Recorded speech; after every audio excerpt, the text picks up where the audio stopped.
Aditya classes exam गुरु channel में आप सबका स्वागत है। पहला क्वेश्चन है, राष्ट्रीय एवं अंतर्राष्ट्रीय प्रमुख घटनाओं और मुद्दों संबंधित कौन सा कथन गलत है। 4 ऑप्शन में से आपको 4 वाक्यों में से बताना है कौन सा वाक्य गलत है। पहला है, भारत का पहला गोल्ड एटीएम मुंबई में खुला। दूसरा है, अंतर्राष्ट्रीय चीता दिवस 4 दिसंबर को मनाया जाता है। तीसरा है, अंतर्राष्ट्रीय लिसोफोन महोत्सव 2022 का आयोजन गोवा में हुआ। और चौथा है, भारत बांग्लादेश का मैत्री दिवस 6 दिसंबर को मनाया जाता है। तो इसमें से गलत आंसर हो जाएगा पहला, भारत का पहला गोल्ड एटीएम मुंबई में नहीं बल्कि हैदराबाद में खुला, याद रखिएगा। और ये तीसरा ऑप्शन जो आप देख रहे होंगे, अंतर्राष्ट्रीय लुसोफोन महोत्सव दिवस, ये याद रखिएगा पिछले वर्ष गोवा में मनाया गया। ये भारतीय संस्कृति संबंध परिषद और गोवा सरकार के सहयोग से बना। इसका जैसे मुख्यालय जो है लिस्बन में है। 1996 में इसका जो है मुख्यालय बना था। और ये जो है पिछले वर्ष यानी 2021 में भारत इसमें शामिल हुआ था। किसमें? अंतर्राष्ट्रीय लुसोफोन महोत्सव में। तो बस आपके एग्जाम में पूछेगा कि 22 में कहाँ मनाया गया, तो गोवा बता दीजिएगा। और किससे संबंधित है, तो ये भारतीय संस्कृति संबंध परिषद और गोवा से संबंध है इसका, ठीक है। और भारत बांग्लादेश का मैत्री दिवस 6 दिसंबर को ही मनाया जाता है, याद रखिएगा, क्योंकि 6 दिसंबर 1971 को भारत ने जो है मान्यता दिया था बांग्लादेश को, इसीलिए 6 दिसंबर को मैत्री दिवस के रूप में दोनों दिन मनाया जाता है। नेक्स्ट क्वेश्चन, प्रमुख व्यक्तित्व और ब्रांड एम्बेसडर संबंधित कौन सा जोड़ा गलत है। 4 ऑप्शन, पहला Vishwanath Anand, world wild fund. दूसरा पीवी सिंधु, सीआरपीएफ। तीसरा प्रियंका चोपड़ा, यूनेस्को। चौथा Rishabh Pant, dish TV India. तो इसमें से गलत हो जाएगा तीसरा, प्रियंका चोपड़ा यूनेस्को की नहीं यूनिसेफ की ब्रांड एम्बेसडर है, याद रखिएगा।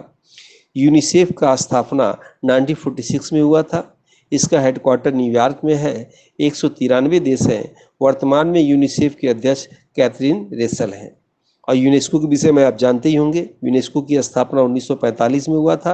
हेडक्वार्टर पेरिस में है और इसके वर्तमान में प्रमुख आंद्रे ओजोले हैं। क्लियर है। नेक्स्ट क्वेश्चन, खेल व खिलाड़ियों संबंधित कौन सा जोड़ा गलत है। 4 ऑप्शन, पहला वाई चुंग भूटिया, फुटबॉल। रवि कुमार दहिया, धावक। तीसरा भवानी देवी, तलवारबाजी। और चौथा साजन प्रकाश, तैराक। तो इसमें से गलत आंसर हो जाएगा दूसरा, रवि कुमार दहिया धावक नहीं है बल्कि कुश्ती पहलवान है, कुश्ती खेल से इनका संबंध है। नेक्स्ट क्वेश्चन, प्रसिद्ध पुस्तक लता सुरगाथा के लेखक कौन है। पहला डॉक्टर सोनू फोगाट। दूसरा ममता कालिया। तीसरा शशि थरूर। चौथा ईरा पांडे। तो इसका आंसर हो जाएगा चौथा, ईरा पांडे। इस सेट में सभी प्रश्न इंपॉर्टेंट है, ध्यान से देखिएगा, उसको समझिएगा और आपके एग्जाम में आ सकता है, ठीक है। तो पुस्तक और लेखक का आप याद रखिएगा, लता सुरगाथा आ सकता है, अभी उनका हाल में निधन हुआ, तो ईरा पांडे लगा दीजिएगा। लेकिन डॉक्टर सोनू फोगाट का पूछेगा तो इनकी पुस्तक का नाम है अष्टांग योग, इंपॉर्टेंट है। ममता कालिया की पुस्तक का नाम है जीते जी इलाहाबाद। और शशि थरूर के पुस्तक का नाम है अम्बेडकर ए लाइफ। नेक्स्ट क्वेश्चन, महोत्सव संबंधित कौन सा जोड़ा गलत है। 4 ऑप्शन, पहला गोवा पर्पल फेस्टिवल। दूसरा नागालैंड हार्नबिल महोत्सव। तीसरा महाराष्ट्र मारू महोत्सव। और चौथा छत्तीसगढ़ छेड़छेरा महोत्सव। एकदम अभी आपको सुन के याद हो जाएगा, इसमें गलत जोड़ा है तीसरा, क्योंकि मारू महोत्सव बड़ी बड़ी मूछों वाला प्रदर्शन वाला जो है महोत्सव होता है, जो महाराष्ट्र में नहीं राजस्थान में मनाया जाता है, याद रखिएगा। ऊंट घोड़ा का श्रृंगार करके प्रदर्शन किया जाता है, आप बड़ी बड़ी मूछ रखा जाता है, आप देखिए होंगे टीवी में, वो मारू महोत्सव होता है, ठीक है। बाकी ऑप्शन देखिए आप, गोवा में पर्पल फेस्टिवल महोत्सव, ये दिव्यांगों को समाज की मुख्य धारा से जोड़ने के प्रयास के लिए पर्पल महोत्सव मनाया जाता है। और हार्नबिल महोत्सव तो कई बार पूछा है, फेमस भी है। ये नागों का पूजनीय पंछी है, जो नागालैंड में नागा रहते हैं, आप जानते होंगे, वो उनका पूजनीय पंछी कौन सा है, हार्नबिल महोत्सव है। ये त्योहारों का त्यौहार इसे कहा जाता है, हार्नबिल महोत्सव। और एक चीज़ हमेशा याद रखिएगा, भारत का सबसे बड़ा स्वदेशी महोत्सव अगर पूछेगा तो हार्नबिल महोत्सव लगाइएगा, नागालैंड का लगाइएगा। और छत्तीसगढ़ में छेड़छेरा महोत्सव, ये फसल की खेती जब बढ़िया हो जाता है तो ये लोग जश्न मनाते हैं, दान उन करते हैं, वही छेड़छेरा महोत्सव कहा जाता है इसको। नेक्स्ट क्वेश्चन, पृथ्वी पर जीवन की उत्पत्ति कब हुई। ध्यान समझिएगा, पृथ्वी की उत्पत्ति अलग है, पृथ्वी पर जीवन की उत्पत्ति अलग है। दोनों प्रश्न एग्जाम में आते हैं और आए भी हुए हैं आपके सालवर्ड में। तो याद रखिएगा, पहला है 3.5 बिलियन वर्ष पहले, या 4.5, दूसरा ऑप्शन है 4.5 बिलियन वर्ष पहले, तीसरा ऑप्शन है 3.0 बिलियन वर्ष पहले, चौथा ऑप्शन है 4.0 बिलियन वर्ष पहले। तो पृथ्वी पर जीवन की उत्पत्ति का आंसर, सही आंसर होगा पहला, 3.5 बिलियन वर्ष पहले पृथ्वी पर जीवन की उत्पत्ति हुई। लेकिन यही प्रश्न घुमा के पूछता कि पृथ्वी की उत्पत्ति कब हुई, तो आप आंसर लगाते दूसरा, 4.5 बिलियन वर्ष पहले। वैसे इसका आंसर होगा पहला। ठीक है, नेक्स्ट क्वेश्चन ध्यान से पढ़िएगा। गंगा नदी के दाहिने तट पर निम्न में से कौन सा शहर नहीं बसा है? चार ऑप्शन, पहला प्रयागराज, दूसरा बिजनौर, तीसरा बलिया और चौथा वाराणसी। तो इसमें आंसर होगा चौथा, वाराणसी, क्योंकि गंगा नदी के बाएं बसा हुआ है वाराणसी। याद रखिएगा, ये सिर्फ बनारस ही है जो गंगा नदी के बाएं बसा हुआ है। बनारस के उस पार आप देखते होंगे जो बालू वाला क्षेत्र दिखाई देता है, सब लोग गए भी होंगे, वो चंदौली जिला पड़ जाता है, और इधर क्या है, वाराणसी पड़ जाता है। ठीक है, नेक्स्ट क्वेश्चन, सर्व शिक्षा अभियान भारत के किस संविधान संशोधन द्वारा अनिवार्य किया गया? इंपॉर्टेंट है, चार ऑप्शन, पहला 86वां संविधान संशोधन 2002 में, दूसरा ऑप्शन है प्रथम संविधान संशोधन 1951 में, तीसरा है 42वां संविधान संशोधन 1976 में, चौथा है 44 संविधान संशोधन 1978 में। तो आंसर होगा पहला, 86वां संविधान संशोधन 2002 में। इसमें आपको क्या हुआ कि सर्व शिक्षा अभियान और RTE, राइट टू एजुकेशन, को जो है एक में मिला के शिक्षा का अधिकार बना दिया गया, और इसे भाग 3 के अनुच्छेद 21 क में शामिल कर दिया गया, और 6 से 14 वर्ष के बच्चों के लिए अनिवार्य शिक्षा बना दिया गया। इसी तरह ये लिया गया था बुनियादी शिक्षा से, जो 1937 में महात्मा गांधी ने दिया था। उसमें 7 वर्ष से लेकर 14 वर्ष के बच्चों तक की शिक्षा लिया गया था। उसमें कमाई के साथ पढ़ाई का भी दिया गया था। उसको बेस बना के ये 2002 में ये किया गया था। ठीक है, और दूसरा, बाकी ऑप्शन जो आप देख रहे होंगे, दूसरा ऑप्शन प्रथम संविधान संशोधन 1951 में 9वीं अनुसूची जोड़ी गई, याद रखिएगा, भूमि सुधार से संबंधित थी। और 42वां संविधान 1976 में क्या हुआ कि लोकसभा विधानसभा का कार्यकाल जो है 5 वर्ष से 6 वर्ष बढ़ा दिया गया, और उसमें प्रस्तावना में संशोधन कर दिया गया, और नीति निर्देशक तत्वों को सर्वोच्च प्रदान किया गया। उसके बाद 44वां में क्या किया कि 44 संविधान संशोधन 1978 में कहा गया कि राष्ट्रपति और उपराष्ट्रपति के चुनाव संबंधी विवाद का निपटारा जो है चुनाव आयुक्त नहीं करेंगे, सुप्रीम कोर्ट करेंगे, और भी कुछ इसके साथ जो है संविधान संशोधन हुआ था। नेक्स्ट क्वेश्चन, भारतीय संविधान की प्रस्तावना में निम्न में से कौन से शब्द का प्रयोग हुआ था? चार ऑप्शन, पहला लोग, दूसरा नागरिकों, तीसरा लोग एवं नागरिकों दोनों, चौथा न तो लोग न ही नागरिकों। तो आंसर हो जाएगा इसमें तीसरा, लोग एवं नागरिकों दोनों को भारतीय संविधान की प्रस्तावना में जो है शब्द का प्रयोग हुआ है। नेक्स्ट क्वेश्चन, गैट के स्थान पर विश्व व्यापार संगठन कब अस्तित्व में आया? चार ऑप्शन, पहला 1 जनवरी 1995, दूसरा 1 जनवरी 2000, तीसरा 9 जनवरी 1997, और चौथा 20 मार्च 1995। तो इसमें आंसर हो जाएगा पहला 1 जनवरी 1995। ध्यान से इसको थोड़ा समझिएगा। 1 जनवरी 1948 को, ठीक है, व्यापार संबंधित जो है स्थापना जो किया गया था उसका नाम गेट रखा गया था, GAT, गेट रखा गया था। लेकिन 1 जनवरी 1995 को इसी गेट का नाम विश्व व्यापार संगठन या WTO रख दिया गया। ठीक है, ये प्रश्न पूछ रहा है। और WTO की स्थापना अगर पूछेगा तो यही लगाइएगा 1 जनवरी 1995, और पूछ दिया किस समझौते में, तो मराकेश समझौते के अंतर्गत इसको किया गया, और वर्तमान में इसके प्रमुख ओंजो इग्विला नाइजीरिया के हैं। नेक्स्ट क्वेश्चन, उजाला योजना किससे संबंधित है? चार ऑप्शन, पहला रसोई गैस LPG से, दूसरा विद्युत वितरण गांव-गांव व CFL वितरण से, तीसरा बंद कल कारखानों को पुनः चालू करने से, चौथा पिछड़े वर्ग की महिलाओं को उत्थान के लिए। तो इसमें से आंसर हो जाएगा दूसरा, जो है उजाला योजना विद्युत वितरण गांव-गांव व सीएफएल वितरण से संबंधित है। उजाला योजना याद रखिएगा, इसी से मिलता जुलता है उज्ज्वला योजना। तो उज्ज्वला योजना पहला हो जाएगा पूछेगा तो, रसोई गैस एलपीजी से उज्ज्वला योजना। अब प्रश्न का उत्तर हो जाएगा दूसरा, ये उजाला योजना किससे, विद्युत वितरण से। अब बंद कल कारखानों को पुनः चालू करने के लिए स्टार्टअप योजना याद रखिएगा, लेकिन पिछड़े वर्ग की महिलाओं को उत्थान के लिए स्टैंड अप योजना पूछता है अक्सर ये चारों। फिर से रिपीट कर दे रहा है, उजाला योजना विद्युत वितरण, उज्ज्वला योजना रसोई गैस से संबंधित, स्टार्टअप योजना बंद कल कारखानों को चलाने के लिए, स्टैंड अप योजना पिछड़े वर्ग की महिलाओं को जो है उत्थान के लिए। नेक्स्ट, निम्नलिखित में से किस वाद में उच्चतम न्यायालय ने संविधान के मूल ढांचे का सिद्धांत प्रतिपादित किया था? चार ऑप्शन, पहला गोलकनाथ, दूसरा ए.के. गोपालन, तीसरा केशवानंद भारती, चौथा मेनका गांधी। तो इसका आंसर हो जाएगा केशवानंद भारती। केशवानंद भारती ने उच्चतम न्यायालय में संविधान के मूल ढांचे का सिद्धांत दिया था। याद रखिएगा, केशवानंद भारती केरल के थे। 1973 में केस हुआ था, 13 न्यायाधीश थे और गोलकनाथ के फैसले को पलट दिया गया। और 2 मिनट यहाँ ध्यान से सुनिएगा, गोलकनाथ बनाम पंजाब 1967 में ये केस था। जैसे इसमें फैसला सुनाया गया था कि मूल अधिकारों में संसद द्वारा परिवर्तन नहीं हो सकता, ठीक है, लेकिन केशवानंद भारती केस में कहा गया कि जो है मूल अधिकारों के मूल ढांचे में परिवर्तन नहीं हो सकता। याद रखिएगा, जो उसका मूल ढांचा में परिवर्तन नहीं हो सकता, थोड़ा बहुत फेरबदल अब सुविधा के अनुसार वर्तमान स्थिति के अनुसार हो सकता है, बस यही दोनों में अंतर होता है, ठीक है। नेक्स्ट क्वेश्चन, सर्वाधिक जैव विविधता पाई जाती है? पहला कर्क रेखा पर, दूसरा मकर रेखा पे, तीसरा भूमध्य रेखा पे, चौथा अंटार्कटिका पर।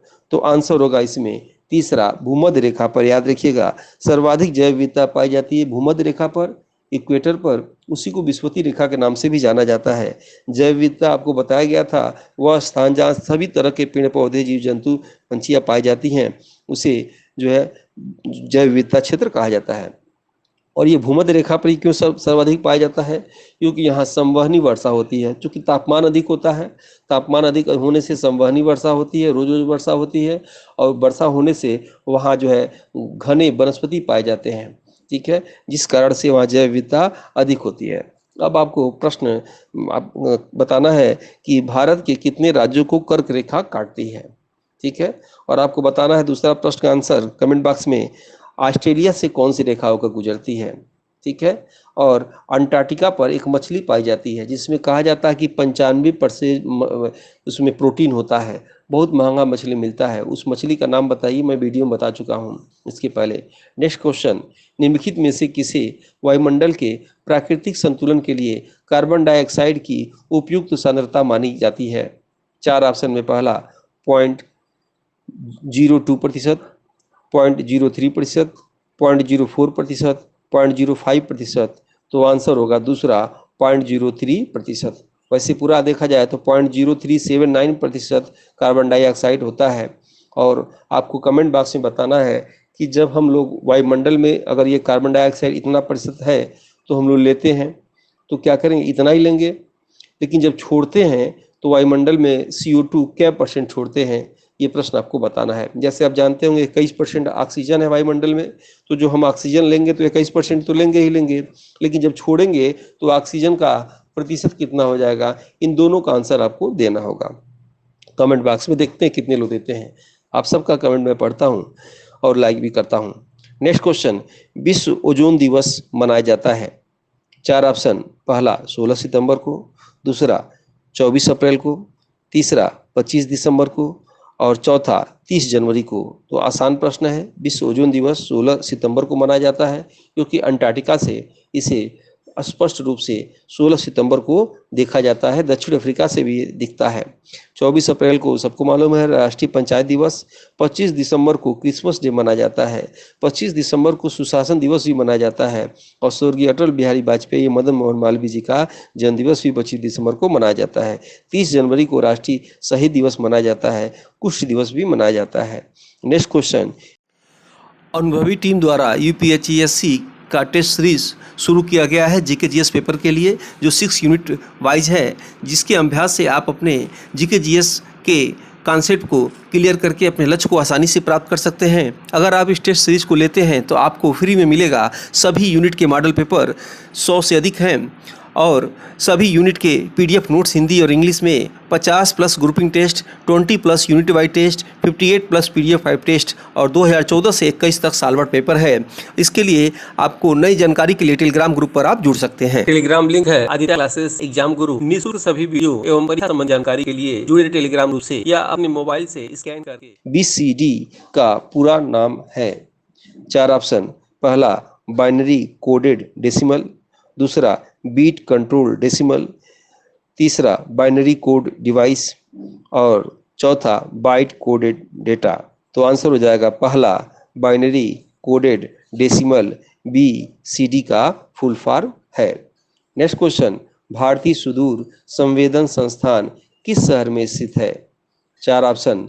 पहला नागपुर, दूसरा देहरादून, तीसरा दिल्ली, चौथा मुंबई। तो आंसर हो जाएगा इसमें दूसरा देहरादून। देहरादून में राष्ट्रीय पेट्रोलियम अनुसंधान संस्थान, बासमती अनुसंधान संस्थान, वन अनुसंधान संस्थान है, याद रखिएगा। वन प्रबंधन अनुसंधान संस्थान भोपाल में और वन अनुसंधान संस्थान देहरादून में है, याद रखिएगा। नागपुर में क्या है? पर्यावरण इंजीनियरिंग अनुसंधान संस्थान है। दिल्ली में क्या है? तो भौतिक मौसम विज्ञान प्रयोगशाला है। राष्ट्रीय प्रतिरोधक है। और कृषि अनुसंधान संस्थान कहाँ है? दिल्ली में। मुंबई में क्या है? टाटा इंस्टीट्यूट फंडामेंटल रिसर्च है। और भारत का पहला जीन बैंक कहाँ खुला? मुंबई में खुला। तब आपको कमेंट बॉक्स में अब बताना है कि कृषि अनुसंधान परिषद के वर्तमान में अध्यक्ष कौन है, ये आप बताना है। अक्सर एग्जाम में पूछता है। देखिए, प्रश्न ऐसे जानबूझ के बनाए जाते हैं ताकि एक प्रश्न के कई आंसर आपको मिले। और वीडियो अच्छा लगे तो आपको लाइक जरूर करना चाहिए। सब्सक्राइब न किए हो सब्सक्राइब कर लीजिए और इस वीडियो को अपने व्हाट्सएप ग्रुप और जो है टेलीग्राम ग्रुप में या कहीं भी अपने ग्रुप में शेयर जरूर करिए। नेक्स्ट क्वेश्चन, वेब पेज एक दूसरे से किस माध्यम से जुड़े हुए हैं? 4 ऑप्शन। पहला एजेज, दूसरा वाईफाई, तीसरा हाइपरलिंक और चौथा लिंक। आंसर हो जाएगा हाइपर लिंक। नेक्स्ट क्वेश्चन, निम्न में से सेकेंडरी मेमोरी की तुलना में प्राइमरी मेमोरी है? धीमी एवं महंगी, दूसरा अधिक तीव्र और महंगी, तीसरा अधिक तीव्र एवं कम महंगी और चौथा ये सभी। आंसर होगा दूसरा जो है अधिक तीव्र और महंगी सेकेंडरी मेमोरी की तुलना में प्राइमरी मेमोरी होती है। नेक्स्ट क्वेश्चन, निम्न में से कौन प्रोग्रामिंग की भाषा है? 4 ऑप्शन। पहला पाइथन, दूसरा गूगल, तीसरा असेंबलर और चौथा इंटरप्रेटर। तो आंसर हो जाएगा पहला पाइथन, ये प्रोग्रामिंग की भाषा है पाइथन। नेक्स्ट क्वेश्चन, निम्नलिखित युग्मों में कौन सही सुमेलित नहीं है? 4 ऑप्शन में पहला बांदीपुर राष्ट्रीय उद्यान कर्नाटक, मानस वन, दूसरा ऑप्शन है मानस वन्यजीव अभ्यारण्य असम, तीसरा ऑप्शन है पेरियार वन्यजीव अभ्यारण्य केरल और चौथा ऑप्शन है सिमलीपाल राष्ट्रीय उद्यान मध्य प्रदेश। आपको बताना है इन चारों युग में से कौन सा गलत है। तो आंसर हो जाएगा चौथा, सिमलीपाल राष्ट्रीय उद्यान मध्य प्रदेश में नहीं है, उड़ीसा में है। भंजपुर में उड़ीसा में है, याद रखिएगा। मध्य प्रदेश का सबसे बड़ा कौन सा है राष्ट्रीय उद्यान? तो कान्हा राष्ट्रीय उद्यान है, याद रखिएगा। लेकिन मध्य प्रदेश का एक क्रूनो नेशनल पार्क भी याद रखिएगा, जहाँ से चीता छोड़ा गया था नामीबिया से 22 में और दक्षिण अफ्रीका से ला के 23 में छोड़ा गया था। कौन सा? क्रूनो नेशनल पार्क कहाँ है? श्योपुर मध्य प्रदेश में। ठीक है। नेक्स्ट क्वेश्चन, 2022 में यूनेस्को के विश्व विरासत सूची में शामिल काकतीय रुद्रेश्वर मंदिर किस राज्य में है? 4 ऑप्शन। पहला आंध्र प्रदेश, दूसरा केरल, तीसरा तेलंगाना, चौथा मध्य प्रदेश। तो आंसर होगा इसमें तीसरा तेलंगाना में है, याद रखिएगा। चलिए आप बताइए तेलंगाना की राजधानी क्या है? आपको कमेंट बॉक्स में बताना है। नेक्स्ट क्वेश्चन, छोटा नागपुर का पठार निम्नलिखित में से किस संसाधन से समृद्ध है? चौथा, 4 ऑप्शन में से बताना है आपको। पहला कुशल श्रमिक, दूसरा खनिज, तीसरा जल विद्युत और चौथा उपजाऊ मृदा। तो आंसर होगा दूसरा खनिज, यानी छोटा नागपुर का पठार जो है खनिज संसाधन से समृद्ध है।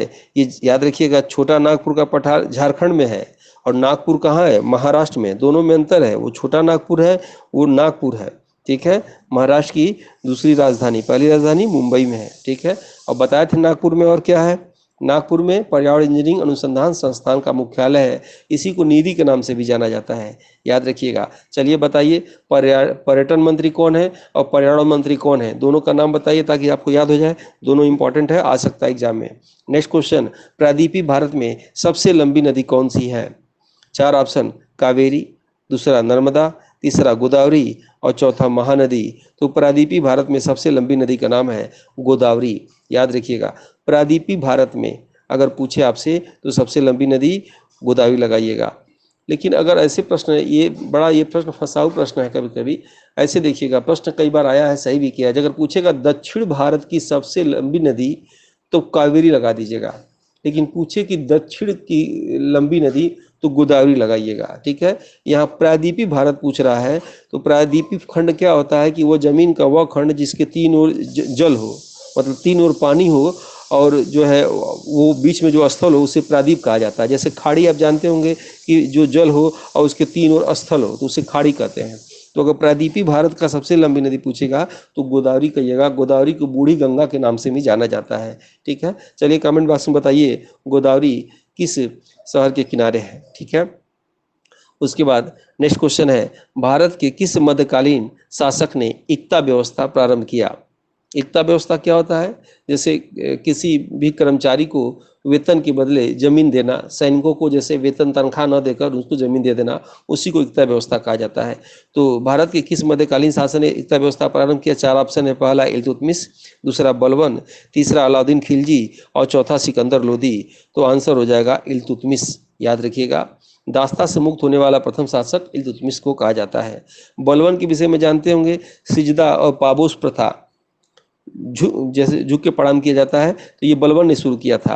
अलाउद्दीन खिलजी के विषय में जानते होंगे, इसने जो है चराई कर, जकात कर लगा दिया और ये जजिया कर लगा दिया। वैसे जजिया कर सबसे पहले कौन लगाया था? मोहम्मद बिन कासिम ने लगाया था, ठीक है।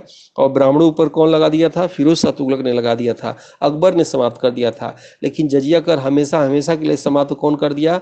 फिर औरंगजेब ने चालू किया था, लेकिन कौन हमेशा के लिए समाप्त कर दिया? तो रंगीला ने समाप्त कर दिया, याद रखिएगा, ठीक है।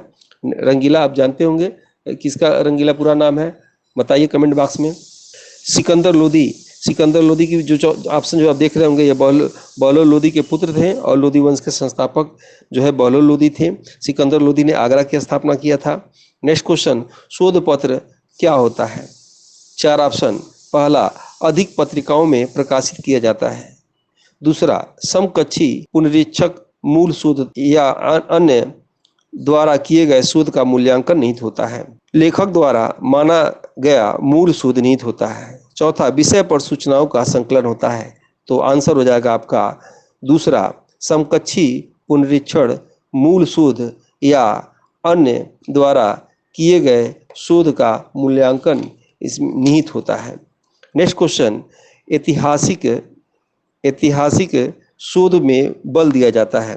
चार ऑप्शन, पहला अतीत के घटनाओं के चित्रण पर, दूसरा वर्तमान एवं अतीत की घटनाओं के चित्रण पर, तीसरा अतीत के प्रदंतों के संकलन पर और चौथा अतीत के प्रदंतों के संकलन एवं संगठन पर।